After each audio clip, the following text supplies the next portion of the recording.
Hello, this is a brief video of this Chappell upright piano made in 1921, and it's come in part exchange, so as you can see, very dusty, and we're trying to decide whether to just give this piano away or what to do with it. It's on death row, so to speak, waiting its fate, but as it's a Chappell, 88 keys and ivory keys at that, I'm straight away thinking that it's the kind of piano that we might be able to recycle. The problem is it's not got the name of Bechstein on it or a similar name to that, which would mean it's immediately we'll be able to make a profit out of it, hopefully.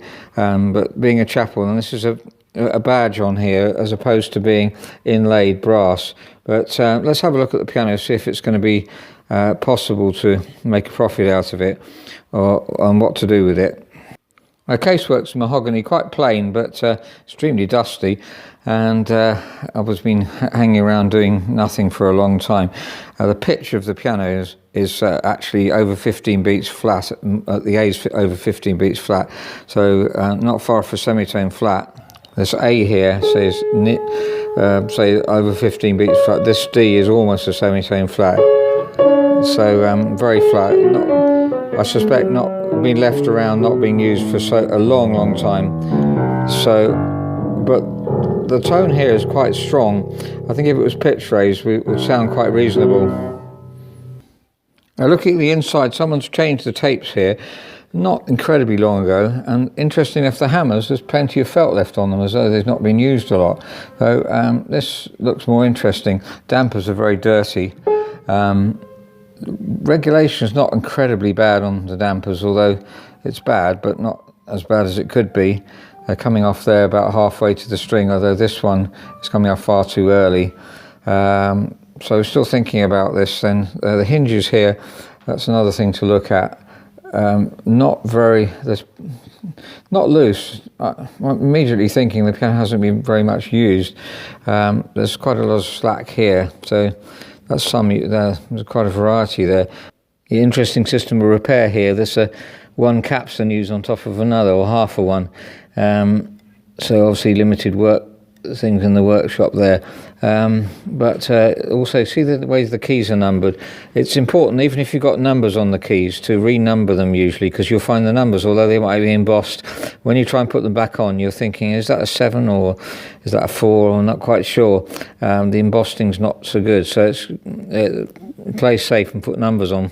We'd perhaps be a bit more discreet and put, so you've got the numbers here actually, I didn't notice that. So that's very wise to put the numbers on, even though they seem to be embossed well. You'd be surprised how hard they can be to read sometimes, so that's sensible to renumber them anyway. We'd probably do them in pencil and a bit smaller.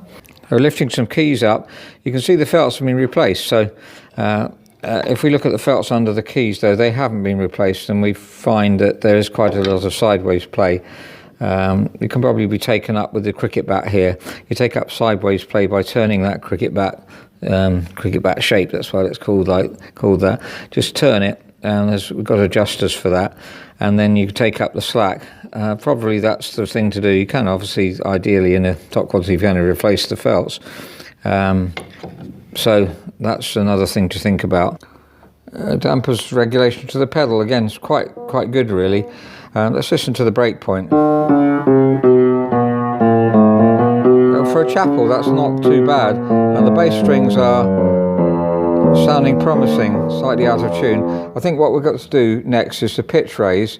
To do so, we would lubricate here, because what happens is if you turn them, and also take the strings down, if you turn them up without taking them down first, it's very easy to break them. If you lubricate there, if this been not tuned for a long time, a rust bond often appears here. So taking them down, and at the pressure bar again, lubricating above the pressure bar, again the rust bond can form there. We found that normally if you do that on a reasonable quality piano, you won't get any strings breaking, especially as there haven't been any broken in the past. So you can raise them straight up to say A450, and they'll drop back down to A444 hopefully, or maybe a bit lower, and then they can be fine-tuned at that pitch and then drop back further to A440 gradually. Looking at the regulation here again, see the dampers are not too badly regulated. They're coming off about halfway. There's a hammer there that's a bit tighter than the rest, but generally that's looking encouraging. I think what we've got to do really is pitch raise, as I say, and then make a decision after that. You might think, why are we bothering with a piano like this? In my past, early piano restoration and retail days, we used to do a lot of this kind of chapel. This would be in Portsmouth, would have been one of the sort of we would sell all sorts of pianos because there were no keyboards in those days, so this would have been nearer the sort of mid to top end of the range. So that would be something I'm very, very used to working on. As we got the piano away from the wall, you can look at the back. There's a resident spider still alive, by the way, in this piano. You see the soundboard, well constructed and in good condition. So that's another promising thing. Looking down the bottom piano, no moth. As you see, the felts have been replaced under the keys anyway. Very dusty. The pedal is well adjusted already. No sign of any woodworm either. So these are some of the things we're thinking about. So as I say, pitch raising is the next thing to do, and decide after that what to do with the piano, whether to spend more time working on it. As I say, if it was a Bechstein, then we would think differently, because the name Bechstein helps, and the general tone of the Bechstein is very rich and warm. The tone round here, where you're playing the piano mostly, mid-treble, is a bit thin, but not disastrously so. The action on this piano is what we call a Langer style action, as opposed to Swondo. It's got the extra bit here. I don't know if I've explained this in another video. I haven't got any Swondo type to show you, I don't think, but this is the higher quality of Chappell action. And generally, the springs here, by the way, they're going to be fine, I'm sure. So let's think about the tone of the piano. That's the most important thing, really, and the touch. I think difficult to decide. I always have a soft spot for these, because I know that these top quality Chappells were some of the best things available in the 1920s as regards English pianos. See, if the piano is like this Bechstein that we have in stock, this is an older piano, Bechstein Model 3, and it has a wonderful underlying tone, but needs a new rest plank. Actually, this one, although someone's replaced some of the pins here, they're still loose. So in this case, we're used to this on the older models of Bechsteins, having to replace the rest plank, but that's very expensive, but it is worth doing, because the underlying tone of the piano is very good. The touch is also very good.